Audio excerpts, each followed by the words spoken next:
இன்றைக்கி அடை தோசை எப்படி செய்யலான்றதை பார்க்கலாம். இட்லி அரிசி 2 கப்பு, பச்சரிசி, துவரம்பருப்பு, கடலைப்பருப்பு, பாசிப்பயிறு, பாசிப்பருப்பு எல்லாமே 1 கப்பு, உளுந்து 1/2 கப்பு, தேவையான அளவு வெந்தயம் போட்டு 10 மணி நேரம் ஊற வச்சுக்கணும்.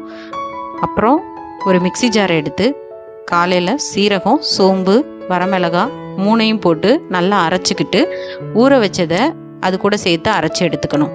அரைச்சி எடுத்தது கூட தேவையான அளவு உப்பு சேர்த்து 1 மணி நேரம் நல்லா ஊற வச்சுக்கணும். நம்ம அடை மாவு ரெடி ஆகிடுச்சு. தோசைக்கல்லை வச்சு தோசை ஊற்ற ஆரம்பிச்சிடலாம். சப்ஸ்கிரைப் பண்ணுங்கள், லைக் பண்ணுங்கள், ஷேர் பண்ணுங்கள், கமெண்ட் பண்ணுங்கள். தேங்க்யூ. அடை தோசையோட பெஸ்ட்டு காம்பினேஷன் தேங்காய் சட்னி. அதை எப்படி பண்ணணுன்றத லிங்க்கையும் நான் அட்டாச் பண்ணியிருக்கேன்.